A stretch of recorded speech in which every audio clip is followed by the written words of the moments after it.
មែនទេអូចោលទៅចាក់កាត់មហារតអូ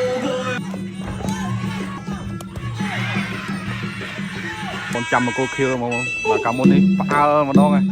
បាទដោយសារតែការវាយថែមរបស់គាត់មិនដឹងណាឥឡូវនេះការប្រកួតរបស់គាត់គឺល្អជាងមុនហើយមានក្របតអតែយ៉ាងណាមានវាសនាការប្រកួតជាក់ស្ដែងនេះសិនបាទថា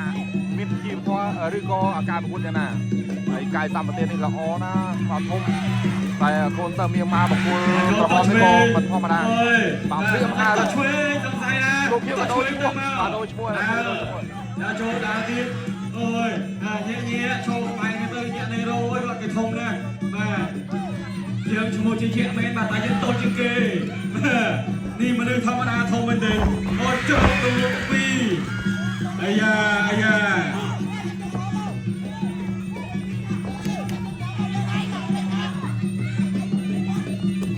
ស្នាមរបស់យើងជុំគុំរបស់យើងនេះអត់សោតបង្ហាញគ្នាជុំគុំរបស់មហារិទ្ធចាក់កាត់មហារិទ្ធអូហូយបាទជាចាប់បោកមនុស្សដល់ចូលទៀតអ្នកស្នាមរបស់យើងនេះដកកាប់តលដល់ដួលដល់ចូលដល់ស្នាមរបស់យើងនេះអាយ៉ាអាយ៉ា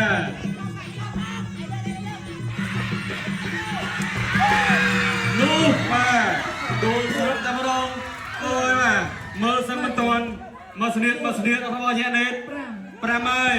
អូយបាទក្រវីក្បាលស្រត់តែម្ដងបាទពិតជាមិនធម្មតាបាទមិនធម្មតាបាទដូច្នេះបាទយ៉ាណេតបន្តបាទស្ថិតិមកកាន់ទឹកដីបា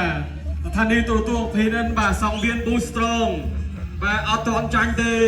អូយបាទបងប្អូនដែលមកទស្សនាផ្ទាល់គិតថាបាទលើកនេះយ៉ាណេតវាយ5ទឹកពេញភ្នែកតែមានអីដើរស្ដាំឆ្វេងអូជង្គង់ស្ដាំមួយទៀតអូយបាទណែនណាស់បាទឆ្វេងស្ដាំមិនសូវធ្ងន់ទេបាទមកធ្ងន់នឹងមកជង្គង់បាទ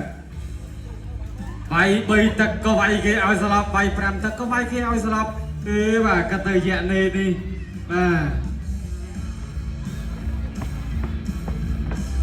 ទយ៉ាវាយមនុស្សស្លាប់ទឹកមួយបាទ